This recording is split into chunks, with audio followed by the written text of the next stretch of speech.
You ever have that thought that just kind of nags at you? If I really focus on my spiritual life, who's going to take care of everything else? The job, the family, the bills, my health. It's a lot. We all have to put our trust somewhere, right? So the real question is, where does that ultimate responsibility lie? Today, we're going to dig into that very question through some absolutely incredible stories.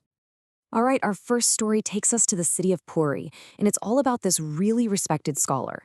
Now, this is a tale that starts out as, a simple academic debate, but it ends with a very real physical wound and a realization that's going to challenge everything we think we know about faith.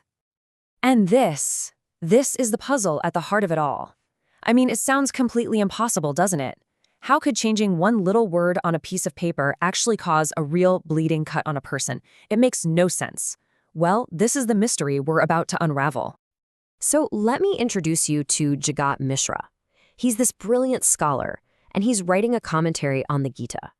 He gets to this famous verse where Krishna promises his devotees that he will carry their burdens.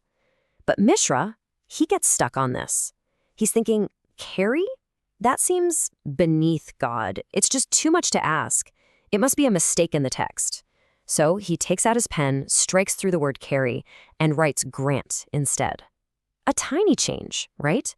But it's a change with massive, massive consequences.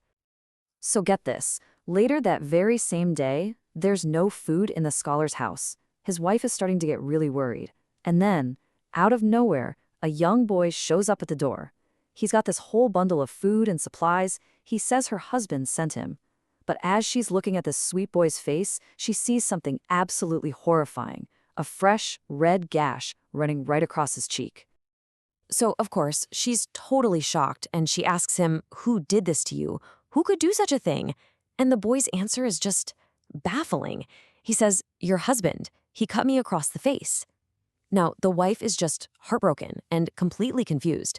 Why would her kind, scholarly husband do something so violent? When Jagat Mishra finally gets home, his wife confronts him. And in that one moment, boom, it all clicks into place for him. He instantly understands what happened. He rushes over to his manuscript, flips to the page, erases his little correction, and writes the original word back in. He realized that when he took his pen and physically struck out the word carry, he had literally physically struck the divine messenger who was, at that very moment, carrying the food for his family. Okay, so that story is wild, right? But the point isn't just about some supernatural event. It's about the huge difference in meaning that's packed into that one little word. Let's really unpack what carry versus grant actually means here. The original Sanskrit word that our scholar had a problem with is waham. And it doesn't mean I'll grant you something or I'll provide for you, no. The literal direct translation is I shall carry, as in physically lift the weight and bear it on my own shoulders for you.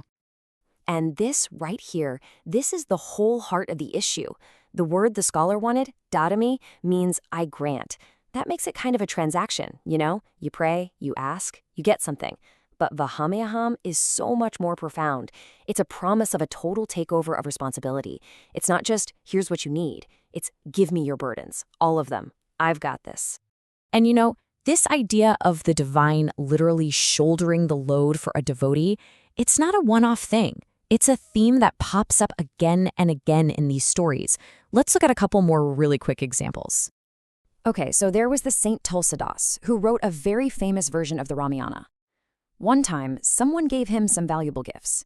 That same night, a gang of thieves who saw the gifts came creeping up to his little hut to rob him, but they couldn't get close. They saw two beautiful young boys, one with dark skin, one with fair skin, just patrolling back and forth, holding bows and arrows, ready to defend the place. The next morning, the thieves, who were completely transformed by this vision, came and confessed everything to Tulsidas. Now, you'd think his reaction would be relief, right? Nope. He started weeping. He said, because I held on to these possessions, the Lord himself had to stay up all night standing guard for me. I put him to work. And he immediately gave everything away so the Lord wouldn't be burdened by his stuff anymore. Then there's this amazing story about Narendra, the young man who would grow up to become Swami Vivekananda. His family was literally starving, so his teacher told him, go to the temple and pray for money. But when he stood there in that divine presence, he just couldn't bring himself to ask for money. Instead, all he could ask for was devotion and knowledge. His teacher sent him back. Same thing happened. He sent him a third time. And still, in his moment of greatest worldly need, he couldn't ask for worldly things. The connection to God was the only thing on his mind. So you see, these stories aren't just fascinating anecdotes. They're all pointing towards a central principle, a way you can actually orient your entire life. Let's break down exactly what that is. This principle is called ananeyata. It's a Sanskrit word, and the simple translation is one-pointedness.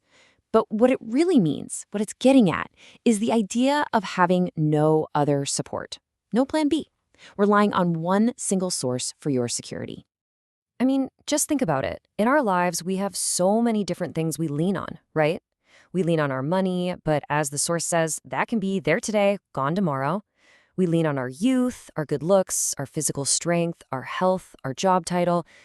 But every single one of those things is temporary by its very nature. They all fade. So if all the usual supports we rely on are temporary, this whole idea pushes us to ask a really big question. What is the ultimate support system? What does it actually mean to choose one single permanent refuge to put your trust in? To really drive this point home, the source uses the incredibly powerful example of Muhammad Ali.